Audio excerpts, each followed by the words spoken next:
ଜଣେ ଗୁରୁ ତା ଶିଷ୍ୟକୁ ଗୁରୁକୁଳରୁ ବାହାରିଲା ବେଳକୁ ଗୋଟେ ଏମିତି ଏକ ଦର୍ପଣ ଦେଲେ ଯାହା ସାହାଯ୍ୟରେ କି ସେ ସାମ୍ନା ଲୋକର ମନରେ କ'ଣ ଚାଲିଛି ସବୁ ଜାଣିପାରିବ।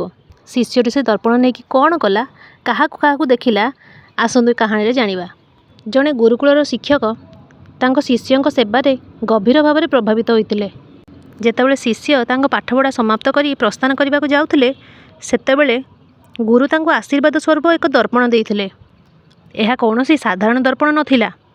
ସେହି ଦିବ୍ୟ ଦର୍ପଣରେ ଯେକୌଣସି ବ୍ୟକ୍ତିଙ୍କ ଚିନ୍ତାଧାରା ପ୍ରତିଫଳିତ କରିବାର କ୍ଷମତା ଥିଲା।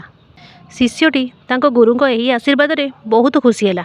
ସେ ଭାବିଲା, ଯିବା ପୂର୍ବରୁ ଦର୍ପଣର କ୍ଷମତା କ'ଣ ଆଉ ଏହା କ'ଣ କରିପାରେ ତା'ର ପରୀକ୍ଷା ନିଶ୍ଚୟ କରିବି। ଦର୍ପଣର କ୍ଷମତା ପରୀକ୍ଷା କରିବା ପାଇଁ ତରତର ହୋଇ ସେ ପ୍ରଥମେ ଦର୍ପଣଟିକୁ ଗୁରୁଜୀଙ୍କ ଆଡ଼କୁ ବୁଲାଇଲା। ଶିଷ୍ୟଟି ଆଶ୍ଚର୍ଯ୍ୟ ହୋଇଗଲା। ଦର୍ପଣ ସ୍ପଷ୍ଟ ଭାବରେ ଦେଖାଉଥିଲା ଯେ ଗୁରୁଙ୍କ ହୃଦୟ ଆସକ୍ତି, ଅହଙ୍କାର ଏବଂ କ୍ରୋଧ ପରି ଦୁର୍ଗୁଣରେ ପରିପୂର୍ଣ୍ଣ ଥିଲା।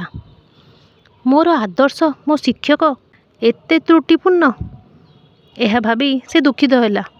ହୃଦୟରେ ପଥର ରଖି ସେ ଦର୍ପଣ ନେଇ ଗୁରୁକୁଳ ଛାଡ଼ିଦେଲା।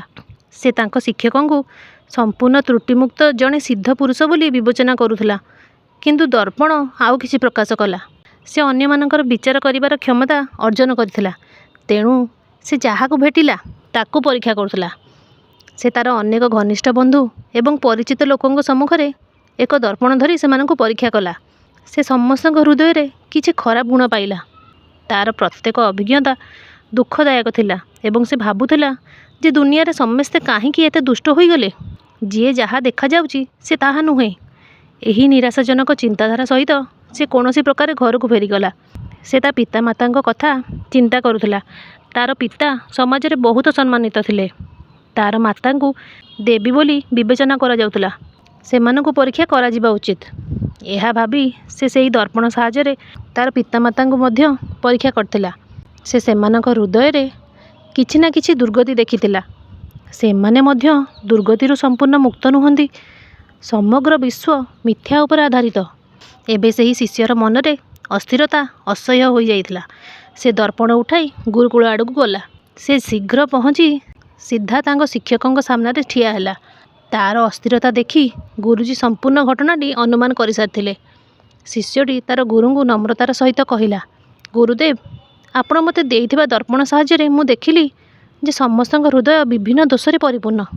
ମୁଁ ଏପର୍ଯ୍ୟନ୍ତ କାହିଁକି ଗୋଟିଏ ବି ନିର୍ଦ୍ଦୋଷ ଭଦ୍ରଲୋକଙ୍କୁ ଦେଖିନାହିଁ। ମୁଁ କ୍ଷମା ପ୍ରାର୍ଥନା କରୁଛି, କିନ୍ତୁ ମୁଁ ତୁମର ଏବଂ ମୋ ପିତାମାତାଙ୍କ ଭିତରେ ଅନେକ ଦୋଷ ଦେଖୁଛି। ଏହା ମୋତେ ଗଭୀର ଭାବରେ ଆଘାତ ଦେଇଛି। ତାପରେ ଗୁରୁ ହସିଲେ ଏବଂ ଦର୍ପଣଟିକୁ ତାଙ୍କ ଶିଷ୍ୟଙ୍କ ଆଡ଼କୁ ବୁଲାଇଲେ। ଶିଷ୍ୟଟି ଆଶ୍ଚର୍ଯ୍ୟ ହୋଇଗଲା।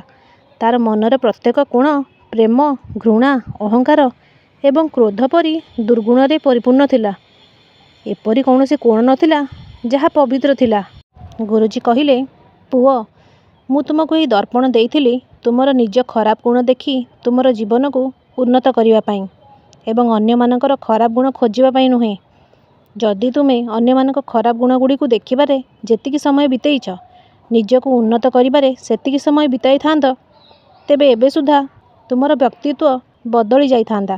ସାଙ୍ଗମାନେ, ଯଦି ଗପଟି ଭଲ ଲାଗିଥାଏ ପ୍ଲିଜ୍ ଲାଇକ୍, ସେୟାର, ସବସ୍କ୍ରାଇବ୍ ନିଶ୍ଚୟ କରିବେ। ଜୟ ଜଗନ୍ନାଥ।